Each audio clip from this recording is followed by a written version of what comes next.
ৰাষ্ট্ৰীয় খাদ্য সুৰক্ষা আইনৰ অধীনত ৰেচন কাৰ্ড লাভ কৰা হিতাধিকাৰীসকলক আজিৰ পৰা প্ৰযোজ্য হোৱাকৈ চৰকাৰে 1 কিলোকৈ মচুৰ দাইল, 1 কিলোকৈ চেনি আৰু 1 কিলোকৈ নিমখ দিয়াৰ ব্যৱস্থা কৰিছে। আৰু ইতিমধ্যেই মুখ্যমন্ত্ৰী ডক্টৰ হিমন্ত বিশ্ব শৰ্মাই আনুষ্ঠানিকভাৱে এই আঁচনি উদ্বোধন কৰিলে আৰু সেই তাৰ ভাষ্য মুখ্যমন্ত্ৰীৰ ভাষণ শুনিলে এইসকল হিতাধিকাৰীয়ে। মই বৰ্তমান শিৱসাগৰ জিলাৰ ইয়াত নমাটি নাওহলীয়া অঞ্চলৰ মই দৃশ্য দেখুৱাইছোঁ। এইসকল হৈছে ৰেচন কাৰ্ড প্ৰাপ্ত হিতাধিকাৰী আৰু তেওঁলোকে মুখ্যমন্ত্ৰীৰ ভাষণো শুনিলে আৰু আজিৰ পৰা তেওঁলোকে 1 কিলোকৈ মচুৰ দাইল 1 কিলো মচুৰ দাইল 69 টকাত, সেইদৰে 1 কিলো চেনি 38 টকাত আৰু নিমখ 10 টকাকৈ পাব। মই ইয়াৰ যিগৰাকী সমবায় সমিতি তথা সুলভ মূল্যৰ ব্যৱসায়ী আছে, প্ৰথমে আপোনাৰ পৰা জানিব বিচাৰিছোঁ এই ব্যৱস্থাক লৈ কি ক'ব, ইয়াত কিমানজন হিতাধিকাৰী আছে? মই যুগতলী সমবায় সমিতিৰ এজেণ্ট এজন। মোৰ ইয়াত 146খন কাৰ্ড আছে। হিতাধিকাৰী বহুত আছে, হিতাধিকাৰী কিমান আছে মই ক'ব নোৱাৰিম, কিন্তু কাৰ্ড আছে 146খন। আৰু সেইসকলৰ কাৰণে মই বৰ্তমান চেনি, মচুৰ দাইল আৰু নিমখ পাইছোঁ। কিন্তু মই মোৰ 146জন যেতিয়া হিতাধিকাৰী আছে তেওঁলোকৰ ভিতৰত মই 138 ভাগহে পাইছোঁ। হয়, ইয়াতে মই যিসকল হিতাধিকাৰী আছে মই তেওঁলোকৰ ভাষ্য ল'ম।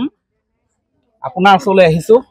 এই ব্যৱস্থা লাভ কৰি কেনেকৈ পাইছে? এই ব্যৱস্থা লোৱাৰ কাৰণে আমি মুখ্যমন্ত্ৰীক ধন্যবাদ দিছোঁ আৰু আমি ভাবিছোঁ এই চৰকাৰখন যাতে বহুত দিন জীয়াই থাকে, আমি তেখেতৰ কামনা কৰি তেখেতৰ সুস্বাস্থ্য যাতে থাকে আমি ইয়াকে কামনা কৰিছোঁ। হয়, এইবিলাক দেখিছে 1 কিলো চাউল তেওঁলোকে বৰ্তমান দিব বিচাৰিছে, 1 কিলো মচুৰ দাইল আৰু চেনি আৰু নিমখ। মই এইখিনিতে জানিব বিচাৰিম থুলমূলকৈ বৰ্তমান বজাৰ মূল্য 1 কিলো মচুৰ দাইলৰ কিমান?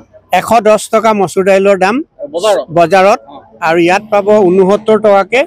আৰু চেনিৰ দাম বজাৰ মূল্য 50 টকা, ইয়াত পাব 38 টকাকৈ। হয়, আৰু কিছু পৰিমাণে হ'লেও সুলভ মূল্যত তেওঁলোকে পাব। আৰু এগৰাকী হিতাধিকাৰী ওচৰলৈ কি ক'ব? মুখ্যমন্ত্ৰী মহোদয়ৰ এই যিটো কালজয়ী পদক্ষেপ তাত আমি অতি সন্তোষিত হৈছোঁ। আমাৰ সকলো হিতাধিকাৰী তেখেতৰ কাৰ্যক্ৰমণিকাক সকলোৱে প্ৰশংসা কৰিছে আৰু আশা ৰাখিছোঁ তেখেতে সুস্বাস্থ্যৰ অধিকাৰী হৈ পৰৱৰ্তী কালচোৱাটো যাতে ৰাইজৰ সেৱা কৰিবলৈ পায়, সকলো ৰাইজে তেখেতক যাতে মৰমৰ চকুৰে চাই, এয়ে আমাৰ কামনা। হয়, এইসকল হিতাধিকাৰীক আজি এনেধৰণে দিয়া হৈছে। ইতিমধ্যেই মুখ্যমন্ত্ৰীৰ ভাষণো তেওঁলোকে শুনিছে। ভালে লাগিছে, চৰকাৰে যিখিনি সুবিধা দিছে আমি দুখীয়া ৰাইজৰ কাৰণে আমি যথেষ্ট সন্তোষিত হৈছোঁ। আপোনাৰ ওচৰলৈ আহিছোঁ। মচুৰ দাইল চেনি কম মূল্যত পাব। ভালে পাইছোঁ, চৰকাৰে সেইটো কাম কৰিছে, তাৰ বাবে ধন্যবাদ থাকিল।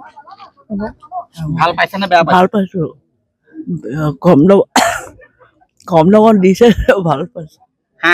মুখত হাঁহি বিৰিঙিছে। হয় হয়, মই দেখুৱাইছোঁ এইসকল হিতাধিকাৰী শিৱসাগৰৰ এই নমাটি নাওহলীয়া ধিঙীয়া গাঁৱৰ মই পৰিৱেশ দেখুৱাই আছোঁ শিৱসাগৰ জিলাৰ। আৰু এনেধৰণে আজি এই আঁচনিখনৰ শুভ উদ্বোধনী যি অনুষ্ঠান আছিলে তেওঁলোকে ইয়াত প্ৰজেক্টৰ সহায়ত প্ৰত্যক্ষ কৰিলে, মুখ্যমন্ত্ৰীৰ ভাষণো শুনিলে। মই আৰু হিতাধিকাৰী আছে তেওঁলোকৰ ভাষ্য ল'ম। কেনেকুৱা পাইছে? আমিতো মুখ্যমন্ত্ৰী যিসকল আমাক সহায় সহযোগ কৰিছে তেখেতলোকক আমি বহুত ভাল পাইছোঁ, ধন্যবাদ দিছোঁ।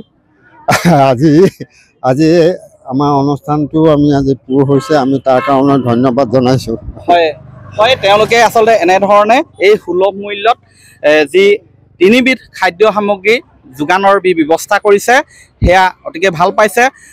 আৰু মই এটা তথ্য দিব বিচাৰিছোঁ যে শিৱসাগৰ জিলাত মুঠ 1026খন সুলভ মূল্যৰ দোকান আছে আৰু তাৰ যোগেদি আজিৰে পৰা 1,61,773 গৰাকীক এই আঁচনিৰ অধীনত 1 কিলোকৈ মচুৰ দাইল, 1 কিলো চেনি আৰু 1 কিলোকৈ নিমখ সুলভ মূল্যত দিয়াৰ ব্যৱস্থা কৰিছে। মই পুনৰ কৈছোঁ, এই গ্ৰাম্যাঞ্চলত 1 কিলো মচুৰ দাইলৰ দাম বৰ্তমান 110 টকা, 120 টকা এনেধৰণে আছে।